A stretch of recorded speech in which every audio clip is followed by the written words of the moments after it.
I'm a manager at an escape room and it finally happened, a group beat my new puzzle room. Some background on this before I delve into the story might be needed.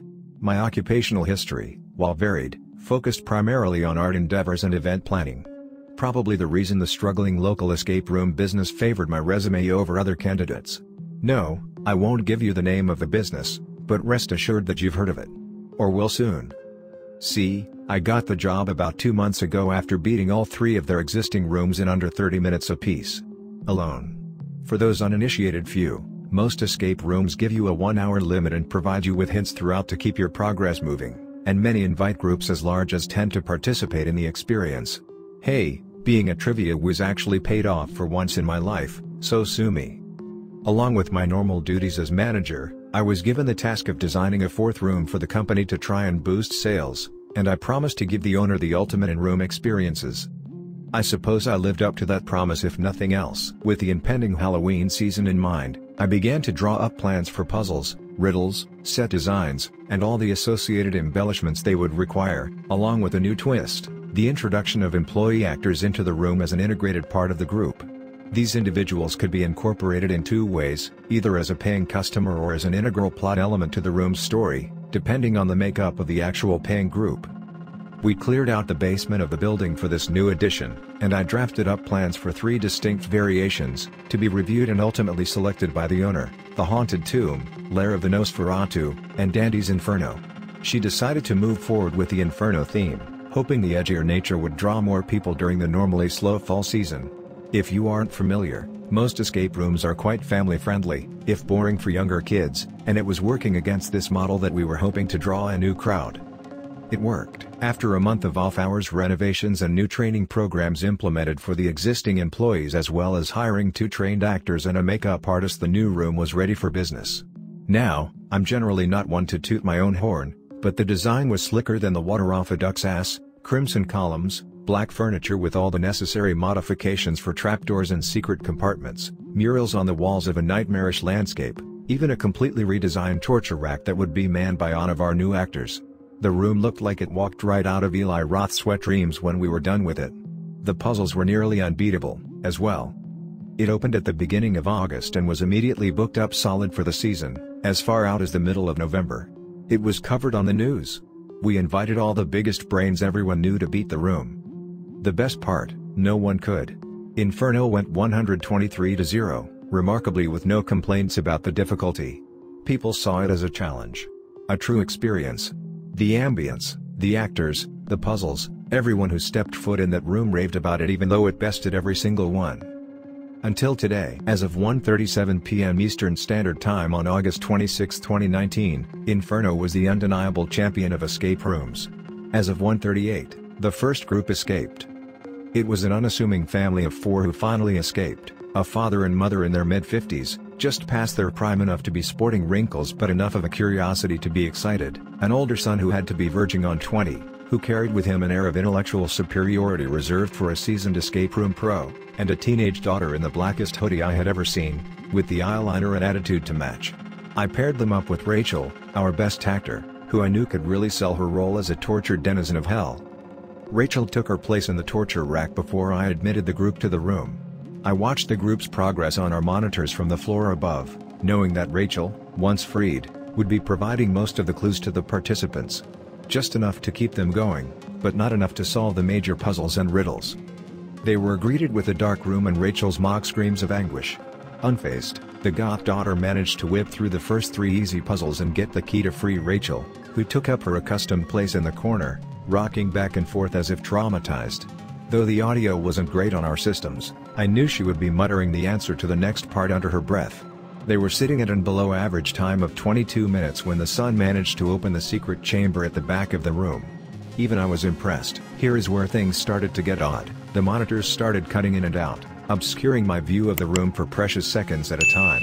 Rachel was up and wandering around like she was lost, going off script for the first time since she was hired, to the best of my knowledge.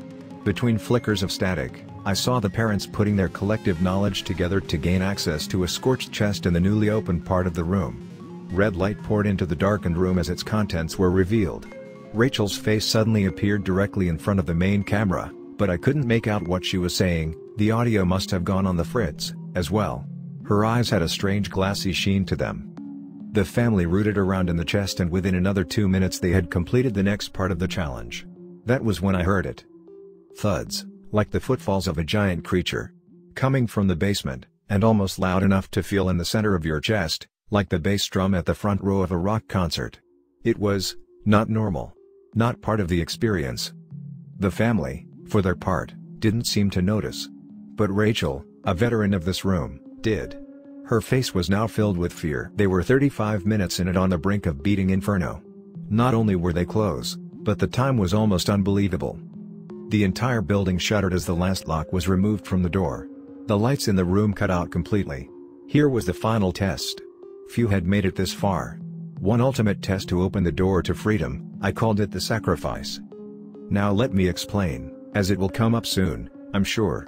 In the very first cabinet is a bottle of pig's blood, kept fresh by a local butcher shop. This is hinted at by a poem emblazoned on the exit door, and the handle of the door contains a moisture-sensitive compound that expands when a certain amount of liquid is introduced. This allows the internal mechanism of the handle to align and be turned. Quite ingenious, if I do say so myself. The lights in the room flickered back on momentarily, and I gasped. The daughter had a pocket knife. In between fits of static I watched her slide it across her open palm. She grasped the handle and turned it. White light flooded the room and the cameras cleared at last. There was a huge dark shadow at the back of the room, looming like a thundercloud. The family, along with Rachel, ran out the door. The time was 1:38 p.m. Inferno had been beaten in the strangest way I could have imagined. I took the steps 2 at a time down to the staging area immediately outside the escape room to congratulate the family on their victory, and to check on the girl's injured hand, of course, only. There was no one. No family. No Rachel.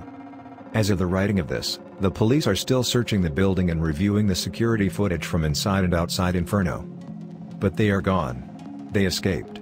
I just don't know to where. So, long day. Others have it worse, I'm sure. If you're confused as to who I am, or who Rachel is, go here. I wanted to devote this post to updating everyone about the missing family, the Carters, and the investigation, but there are far more pressing matters at the moment. As strange as that sounds. But they aren't here. Rachel is. Sort of. Please allow me to explain. After the police exhausted all their options at the business location, they started to expand the search outwards, while at the same time bringing myself and the other employees who were present down to the station to get statements from everyone. They took all the security footage to comb over it on a more in-depth level. Given all that, the investigation was working on 3 levels: interviews, search party, and forensic analysis. This, I'm sure, put a strain on the small police department. They were trying to get ahead of the inevitable release to the press.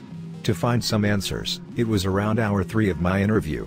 To be honest, it was feeling more like an interrogation by that point, that a knock on the door came, along with the news that Rachel had been found.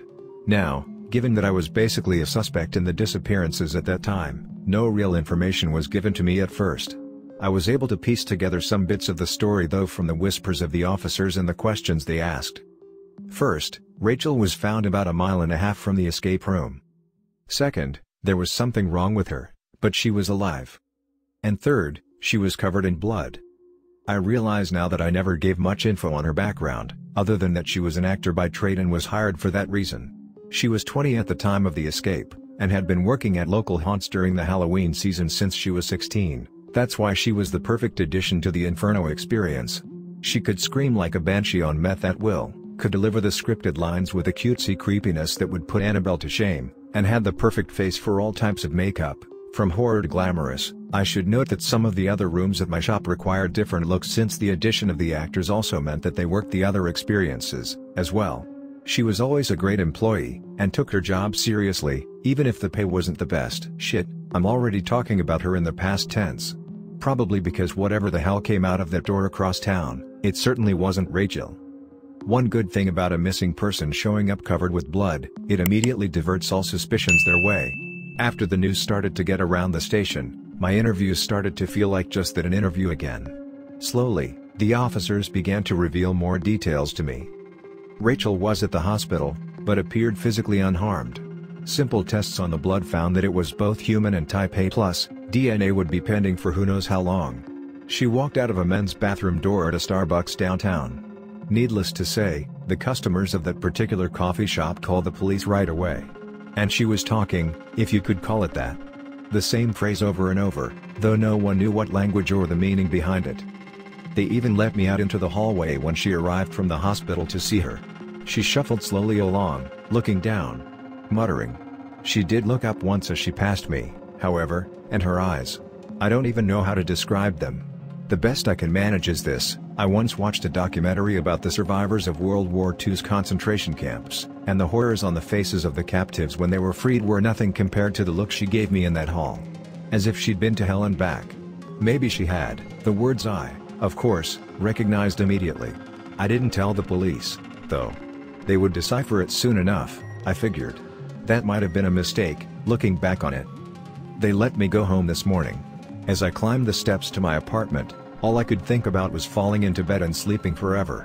The human body is funny like that. Even in the face of unspeakable horror, it was still a machine that needed the basics of food, water, and rest. I skipped the shower I'd been planning on and crashed hard. I awoke late in the day, head fuzzy and full of dark dreams. Something with screams and red earth, heavy footsteps and black thunderheads. And Rachel whispering under her breath. Over and over. It took a few moments to realize that the whispers I was hearing were coming from my bedroom. Rachel sat in the corner, gently rocking back and forth, staring directly at me with those tortured eyes. In the crimson light of the dying sun, she looked like she was burning. Me, on the other hand, my blood ran ice cold. I slid up the bed quickly, the furthest point I could attain from my unwelcome visitor. She smiled, a red maul of sharpened teeth. No human mouth could look like that. I covered my eyes like a child playing hide and seek. I counted to 5. Yes, it sounds silly. Yes, it was probably foolish. But the things we learn in our youth stick with us, it seems. Rachel was gone, if she had ever been there at all. But her words remained, beating against the fragile walls of my psyche. Abyssus abyssum invocate. Friends, I appreciate your concern. I need more rest now, if I can ever sleep again.